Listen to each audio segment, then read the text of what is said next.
이번 대통령 선거는 내년 3월에 있습니다. 이제 한 9달 남짓 남아 있습니다. 얼마 전부터 지명도가 높은 인물들이 출마 선언을 계속하고 있습니다. 그뿐 아니라 인기도가 몇 퍼센트 이런 인물들도 후보로 이름이 오르내리고 있습니다. 여기에서 우리가 유의할 것이 있습니다. 대선 후보, 대선이라고 하는 것이 공무원을 선출하는 그런 제도입니다. 공무원으로 어떤 자를 임명을 해서 국민이 지시하는 대로 잘 복종하게 할 것인가? 그게 아니고 마치 대선에는 이런 사람만 나올 수 있다. 소위 그들만의 리그다. 이런 느낌을 받죠. 바로 인물 중심 사고를 한다는 것입니다. 대한민국 헌법에는 모든 국민에게 공무담임권이 있다. 이렇게 규정되어 있는데 또 이거 가지고 만 40세 이거 따지지는 마십시오. 누구나 40세 되지 않습니까? 40세 되기 전에 다 죽을 작정입니까? 그때 가서 하면 되는 것이지. 따라서 이것은 불공평한 조문이 아닙니다. 어떻든 모든 국민은 공무담임권이 있다. 그런데 실제로 우리 국민은 어떻습니까? 이런 사람, 이런 경력이 있는 사람, 누구누구. 그래서 5,100만이 넘는 우리 국민 가운데 고작 아마 생각나는 대로 쭉 나열을 해보면 100명은 안 나올 겁니다. 그들 중에 누가 후보가 될 거다. 이런 생각을 하죠. 현실적으로 그럴 수도 있습니다. 다른 사람들이 다 대통령 하자고 나서는 것은 아니니까. 다만 문제는 헌법이 의도했던 것과 다르게 국민은 절대 올라가지 못하는 저 높은 곳이 있다고 하는 그 사고방식입니다. 잘났든 못났든 자기들 중에서 서로 나눠먹게 하는 거다. 그래서 국민 앞에서는 다투는 것 같아도 국회에서 그 시간이 지나고 나면 여야 어울려서 같이 밥 먹는다 하는 것이지요. 청와대도 똑같습니다. 야당에서 간다고 해서 뭐 대단히 차별받는 것 같이 그렇게 이야기하지만 그 안에 들어가는 사람과 들어가지 못하는 사람이 구별될 뿐이다. 이걸 알아야 하는 겁니다. 그 안에 들어가면 다들 갑자기 귀족된 것처럼 청와대 사람 노릇을 하는 것이죠. 바로 이것이 반민주주의적인 행태입니다. 인물 중심의 사고를 하지 말자. 인물 중심의 사고를 하자면 여러분 각자와 지금 내로라 하는 인물들과 대등하다 하는 것을 뼈에 사무치도록 확인하고 스스로 또 다짐하고, 그래서 무의식 중에도 나와 문재인은 똑같은 인간이다. 어느 하나 다르지 않다. 이게 아예 몸에 배야 한다. 그런 것이죠. 그런데 대중이 인물 중심 사고를 하다 보니까 당연히 앞에 이렇게 우뚝 서 있는 사람은 뭔가 다르다. 뭔가 그 사람은 대단하다. 그래서 그거 믿고 치는 거 아닙니까? 그의 과거가 이렇다. 그래서 나는 그의 과거가 싫다. 혹은 좋다. 그가 속해 있는 정파가 어디다. 역시 그래서 내가 싫다. 좋다. 이것으로 걸러내죠. 뭐 한 몇십 명 앞에 있는 사람들 그 중에 걸러냅니다. 그리고 나서 그 사람들의 공약을 그 다음에 보는 것이죠. 여기에도 이 과정만 우선 간단하게 살펴보더라도 과연 우리는 대통령 선거에 나오는 후보자를 우리가 통제할 수 있는가? 장악할 수 있는가? 여러분이 생각해 보십시오. 여러분은 그들을 통제하는 입장인가? 아니면 그들 중에 누구에게 가서 붙을까? 누구를 지지할까? 다시 말해서 누구 밑에 들어갈까를 속으로 계산해 보고 있는 것인가?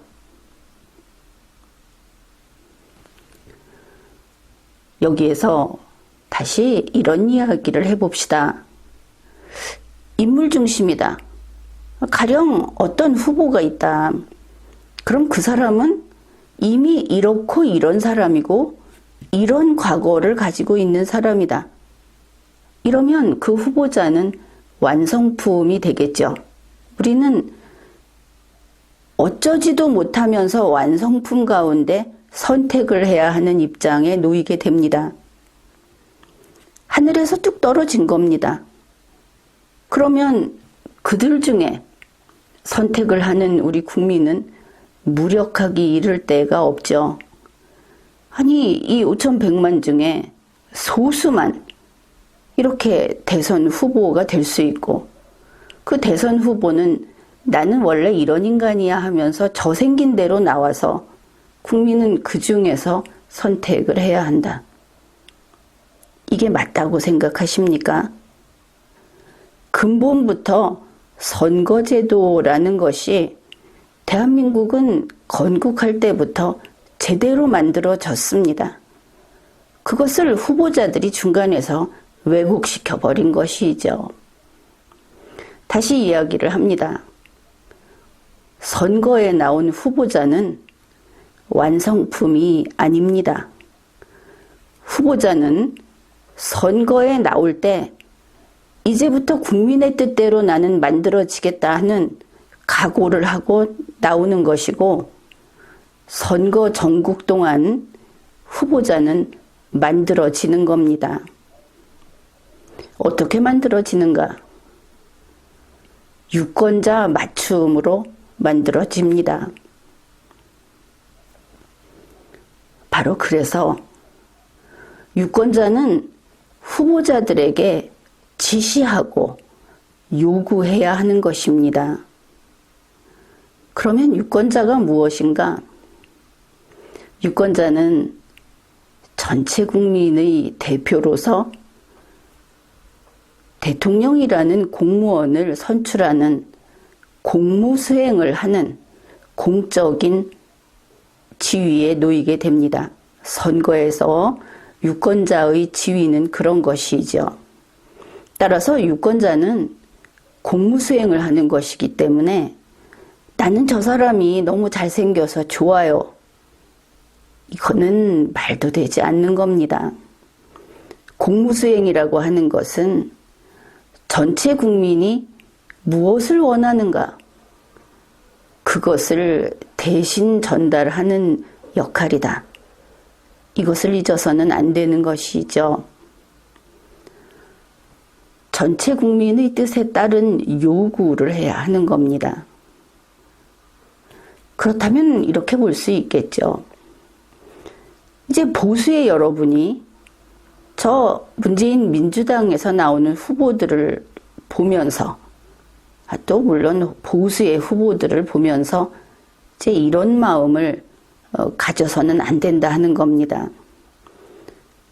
당신의 과거, 당신의 정파 때문에 나는 당신을 쳐다도 안 볼 거야. 애초에 그냥 한 반 잘라서 버릴 거야. 그러니까 흔한 말로 좌파가 보수 쪽 후보를 아예 열외로 놓고 고르지도 않는다. 보수가 소위 좌파 쪽 후보를 놓고 똑같이 한다 하는 것은 둘 다 헌법에 위반되는 것입니다. 그러면 좌파 쪽 얘기도 들어라 하는 얘기냐? 여기에 분명한 기준이 있습니다. 지금 우리나라의 좌파는 선을 넘었습니다. 그래서 리마연에서 매번 비판을 하는 것인데, 그들은 먼저 대한민국 국민인가? 여기에 답을 해야 하는 겁니다. 대한민국 안에서 대한민국 국민으로서, 그리고 대한민국 헌법에 복종하는 것은 좌파라고 예외가 아닙니다. 마음대로 해도 되는 것이 아닙니다. 우리 국민들이 좌파는 원래 변혁 세력이니까 헌법을 깨뜨려도 돼, 나라를 조각내도 돼라고 하는 것은 100% 틀린 겁니다. 그들은 그것을 지켜야 합니다. 그들은 안보를 지켜야 합니다. 친북이어서는 안 되는 겁니다. 이 기준을 절대 흐트러뜨리지 마십시오. 자, 왜 너는 안 돼? 전체 중에 50% 너는 아예 걸러놓고 간다 하는 것이 안 되는 것이냐? 이렇게 되면 해당 후보자는 유권자의 요구를 무시합니다.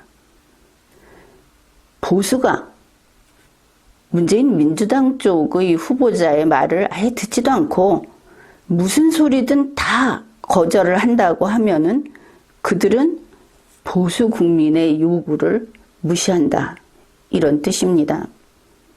물론 이 점에 있어서 보수 측 정치 세력, 정당에서는 그 소위 좌파 쪽 대중들의 의사를 자꾸 들으려고 하죠.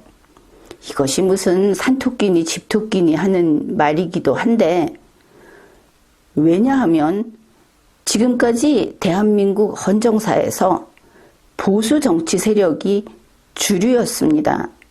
그러니 자꾸 포섭을 하려고 하는 겁니다. 그쪽도 우리 국민이기 때문에 헌법을 존중하고 이 나라를 같이 지키겠다고 하는 한에서는 당연히 국민으로서 그들의 뜻을 존중해야 하는 것이죠. 그런데 지금 보수 유권자들은 좌파를 그냥 풀어놓고 키우는 결과가 되게 한 겁니다. 그들에게도 그저 개별 사건으로 틀렸다가 아니고 일단 대한민국 안에 들어와라, 애국해라, 그들에게 이 요구를 더 많이 해야 하는 것이죠. 그들이 이걸 못하고 있으니까. 이제 이렇게 국민이 양쪽을 다 감시하고 다 통제해야 한다. 보수만 자꾸 사랑의 매를 줄 것이 아니고 좌파라고 하는 쪽이 근본이 안 돼 있다고 한다면 붙잡아 묶어둬서라도 인간을 만들어야 한다. 이것을 명심해야 하겠습니다. 그리고 이와 같이 국민이 일단 두 팀으로 딱 갈라지게 되면 이게 보수가 됐든 좌파가 됐든 이 정치인들이 국민을 울거먹기 딱 좋습니다. 자기들이 안 하고 국민끼리 싸움을 붙인 다음에 위에서는 같이 모여서 도시락 먹는다 하는 것이죠. 그러면 선거 때 어떻게 하는가? 이런 상황에서는 쇼합니다. 그리고 인기몰이로 속여서 표를 받으려고 하는 것이죠. 문재인 씨가 탁현민 씨를 두고 항상 기획을 한다고 하죠. 처음에는 그랬습니다. 국가 홍보하는 것이다. 국가 홍보야 우리 모두의 이익에 합당한 그런 것이죠. 그런데 뭐 했습니까? 문재인 민주당 홍보했죠. 국민의 그 전체가 일이라고 하면 그 국민의 모든 능력과 그런 것을 가지고 자기네 거 홍보했습니다. 그거 안 되는 것이죠. 이번에는 어떻게 되는가? 그 대선 후보 나온다고 하는 그 소수 그룹, 그들이 쇼해가지고 국민들에게 쇼해가지고 자기들 이익 챙기는 겁니다. 이거는 반드시 막아야 하겠죠. 이제 이렇게 이야기를 하면 여러분 중에는 이런 사람이 있을 겁니다. 난 그래도 누구누구는 안 돼. 그 사람은 뭐 탄핵에 찬성했어. 아니 그 사람은 빨갱이야. 뭐 이런 이야기들을 할 거다. 경험상 그렇게 봅니다. 그것이 어떻다는 이야기는 하지 않겠습니다. 이때 그 말을 하는 국민이 이 소위 대선 후보자라는 인물군을 어떻게 바라보는가? 밖에서 이렇게 평가를 합니다. 그거는 피지배민의 의식이다. 밑에서 연단에 서 있는 사람을 보면서 손가락질하는 그 입장을 바꾸지 않았을 때 이렇게 설명을 하는데도 그런 말이 또 나오는 거다. 이런 겁니다. 유권자는, 국민은 이 나라의 주인입니다. 주인이 스스로 주인이기를 포기한다면 대책 없는 것이죠. 대한민국 헌법에는 누구나 이야기하듯이 단 한 번 권력이라는 말이 나옵니다.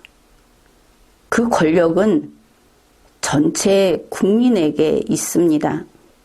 다른 누구도 아닌 것이죠.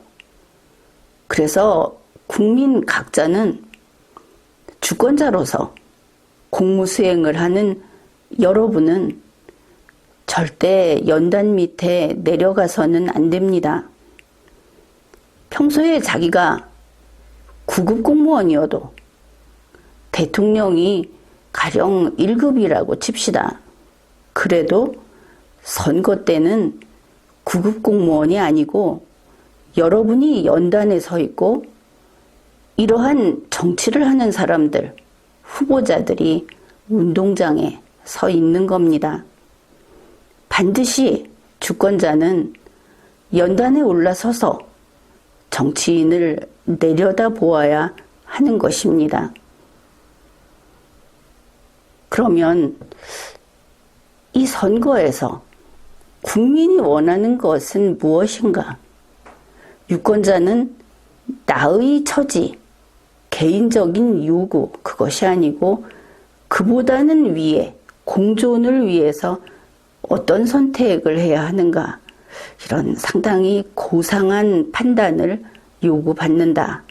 그렇게 보아야 하겠습니다. 요즘 국민을 자꾸 갈갈이 나눠가지고 이렇게 대립을 시키죠. 청년들, 소위 요즘 유행하는 2030. 그러면 나이 든 사람들, 노년, 이런데 갑자기 기득권 이렇게 나오죠. 국민을 이렇게 나누는 것은 아름답지 못하다. 그렇게 이야기를 하겠습니다. 이제 우리 국민의 입장에서 이야기를 해봅시다. 우리 국민들은 자신이 청년이든 나이 든 사람이든 남자든 여자든 빈곤하든 아니면 좀 여유가 있든 할 것 없이 대한민국이 망하는 것을 원치 않습니다. 여기에 무슨 이론이 있을 수 있겠습니까? 다 다른 뜻이 없다 이런 말입니다. 우리 국민은 누가 됐든 대한민국이 정치적으로, 경제적으로 다른 나라의 속국이 되는 것을 원치 않습니다. 우리 국민이 이러한 공무원들을 잘못 뽑아서 그들이 정치에 실패하는 바람에 국민의 생명이 위협받는 것을 원치 않습니다. 코로나19 백신의 그 행정 실패, 바로 여기에 해당하는 것이죠. 이거는 땜질이나 홍보로 덮을 수 있는 것이 아닙니다. 최초의 한 명이 목숨을 잃었을 때, 그리고 지금까지 있었던 일들을 생각해 보면 이 정치 실패는 아무도 거기에 대해서 부인할 수도 변명할 수도 없는 겁니다. 우리 국민은 대통령을 잘못 뽑아서 우리 국민이 그들이 정치에 실패하는 바람에 가난해지는 것을 원치 않습니다. 그렇죠. 이거는 공존을 위해서 우리와 그들이 다를 수 없는 그런 내용입니다. 우리 국민은 우리의 정부가 외교 실패, 안보 실패를 함으로써, 그래서 예를 하나 든다면은 북측의 김정은이에게 침공당하거나 그가 어떤 공격을 할 수 있다 하는 위협을 받으면서 거기에 그러한 공포 속에서 사는 것을 원치 않습니다. 청년들이 환경이 불리하다, 세상이 불공정하다, 이런 이야기를 하죠. 그 말과 선거에서 공존을 위한 선택은 차원이 조금 다를 수밖에 없죠. 개인적인 어려움은 개인이 해결하는 것이 맞습니다. 도울 수 있으면 도와야 하겠죠. 그런데 개인적인 어려움을 하나씩 다 꺼내서 그걸 정책으로 세운다고 하면 그건 약속 못 지키겠죠. 뻔히 알면서도 매번 달콤한 말에 속는 겁니다. 그런데 우리 국민은 생각보다는 현명합니다. 그리고 현실적이죠. 우리 대한민국 국민은 누구나 그냥 앉아서 누가 떠먹여 주기를 바라는 그런 국민은 아닙니다. 그리고 평생 그렇게 살기를 바라는 국민은 없다고 봅니다. 우리는 누구나 자기가 잘하는 것을 하면서 그걸 인정받고 그렇게 성공을 반복하면서 성공적인 인생을 살기를 원하는 그런 국민인 것이죠. 국제 경제 상황이 나빠진다. 심지어 물자 공급이 어려워질지도 모르겠다 하면은 사재기를 한다. 결국 너는 죽어도 나만 살겠다고 한다. 극한 상황이 되면 일부 그런 면이 나타날 수도 있습니다. 그러나 지금과 같이 국제 상황이 어떻다 하는 것은 그런 문제는 아니죠. 호황이 아니면 아닌 대로 그렇게 최선을 다해야 하는 겁니다. 호황이 아니면 그냥 앉아서 있는 거 다 내놓고 나눠 먹기 하자. 그럴 일은 아니지 않습니까? 언제나 인간은 자신의 능력을 발휘하면서 그리고 그게 결과를 낼 수 있도록 최선을 다하는 것. 그게 당연히 가야 할 길인 겁니다. 제 청년 이야기를 했는데 청년만은 아니죠. 먼저 좀 더 이득을 보는 위치에 그 선점한 사람들이 있기는 있습니다. 그래도 실력은, 만약에 실력을 가지고 간다고 하면은 그 부작용은 최소화된다, 이렇게 보는데, 바로 거기에서 보장되어야 하는 것이 공정입니다. 공정이라는 말은 이제 너무나 자주 듣고, 그리고 누구나 이 이야기를 하죠. 여기에서 지적할 것이 있습니다. 현재 대한민국에서는 이 공정이라는 것이 잘못 쓰이고 있습니다. 공정은 원래 이런 것이죠. 만일 운동장에서 달리기 실력을 겨룬다고 해봅시다. 특별한 거 없습니다. 그냥 규칙대로 특별한 무슨 추진기가 달린 운동화를 신는다, 이런 거 안 되지 않습니까? 우리가 다 알고 있는 것이죠. 그래서 누가 더 잘 달리는가? 우리는 많이 봤습니다. 아프리카에서 그 좋은 스포츠 용품도 제대로 구비하지 못한 선수가 달려서 1등을 하는 광경을 우리는 여러 번 봤습니다. 그리고 거기에 박수를 보내고 우리는 저렇게 산다, 거기에 동의하지 않았습니까? 이게 경쟁입니다. 그러니까 원래 경쟁은 실력을 겨루는 것이죠. 그러니까 문제는 우리가 눈으로 봤을 때 누가 1등으로 왔는가 하는 것을 우리가 보고 알고 있죠. 요즘에는 이걸 평가하는 그룹이 따로 생겼습니다. 우리 모든 국민이 그것을 보는 게 아니라 평가하는 사람이 갑자기 두 번째 들어온 사람이 먼저 들어왔다고 우기는 겁니다. 환산을 하면 그렇게 된다는 것이죠. 이거 안 되겠죠. 바로 공정은 이 단계에서 등장을 하게 되는 겁니다.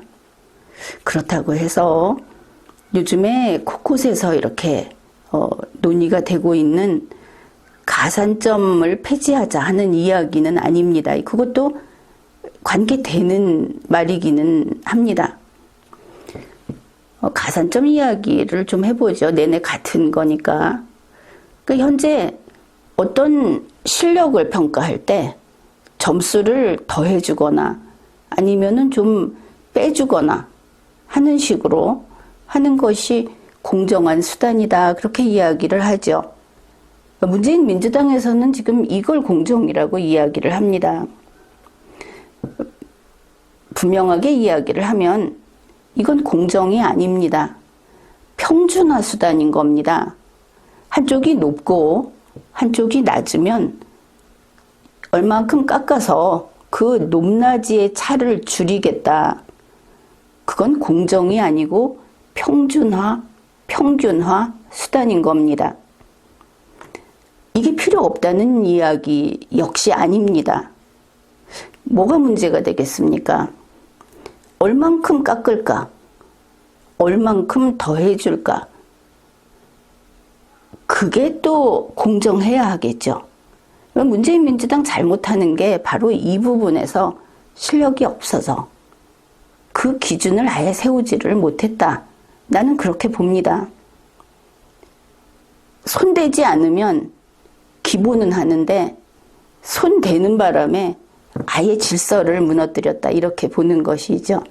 그들도 아마 지금은 속수무책일 겁니다. 이 평준화라고 하는 것은, 공정은 그냥 있는 그대로 왜곡되지 않게 하는 게 공정이고, 평준화라는 것은 특수 목적을 가지고 반드시 그런 조정이 필요하다 하는 경우에 매우 전문적이고 극히 협소한 부문에 적용을 해야 하는 기술적인 그런 방법입니다. 아주 잘했을 경우에 이것은 효과적일 수 있습니다. 되겠죠? 가산점을 폐지하자는 것이 아니다. 경쟁을 최대한 두고 공정은 경쟁이 왜곡되지 않도록 하는 한에서 개입해야 하는 것이고, 그 다음에 지금 우리가 알고 있는 공정이라고 하는 것은 이미 있는 결과를 바꿔버리는 건데, 그 바꾼 결과가 유익하기 때문에, 그래서 아주 조금 그렇게 조정을 하는 것이다. 다만 이 조정을 할 때는 유능해야 한다. 이렇게 되는 겁니다. 가산점 폐지해야 된다, 말아야 된다, 그냥 이렇게 투박하게 이야기할 수 있는 것이 아니죠. 자, 그래서 우리 국민은 이런 나라, 이 나라에서 같이 살고 싶다. 그리고 잘 살고 싶다.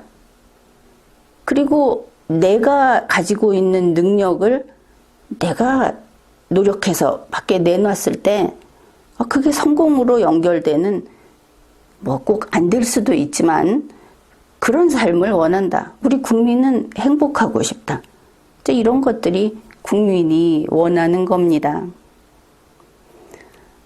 그래서 그것을 위해서는 국민이 임명한 정치인이, 공무원이 지금처럼 공정이라는 말을 가지고 질서를 깨지 마라.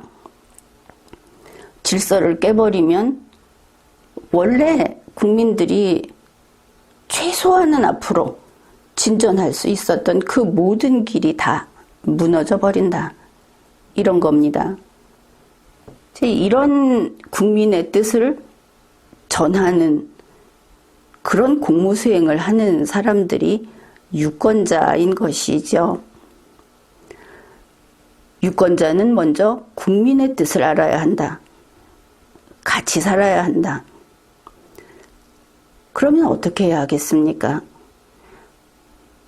유권자는 모든 후보자와 모든 정당에게 너희는 이렇게 되어라 하고 요구를 해야 하겠죠. 너희는 국민이 원하는 후보자가 되어라. 국민이 원하는 정당이 되어라. 이런 겁니다.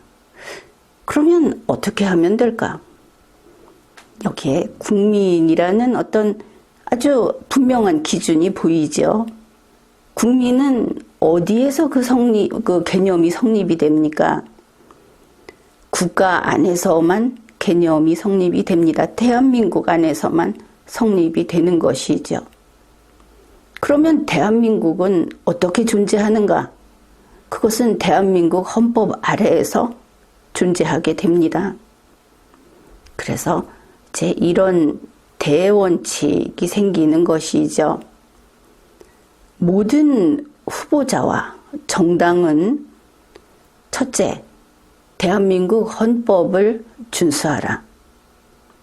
둘째, 대한민국을 유일한 조국으로 인정하라. 셋째, 대한민국의 헌정사를 존중하라. 넷째, 이 나라 대한민국의 주인이 5,100만 국민임을 인정하라. 다섯째, 모든 후보자와 정당은 대한민국의 주인인 국민에게 복종하라. 이것이 5가지 대원칙입니다. 그 다음에 모든 후보자와 정당은 전체 국민이 요구하는 그 요구에 너희가 변해서 맞춰라. 이렇게 요구해야 하는 것입니다. 지금까지 리걸마인드 연구소였습니다.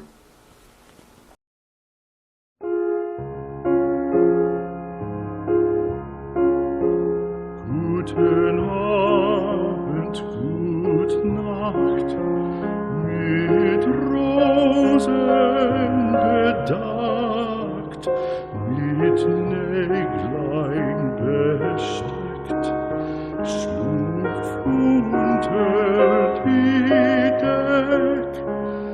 Morgen früh, wenn Gott will, wir wirst du wieder geweckt.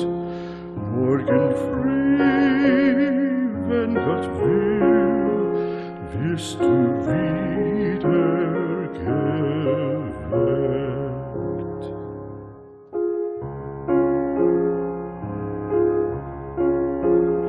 Guten Abend, gute Nacht, von Englein bewacht, die zeigen im Traum dir Christkindleins Baum. Schlaf nun selig und süß, schau im Traums Paradies, schlaf nun selig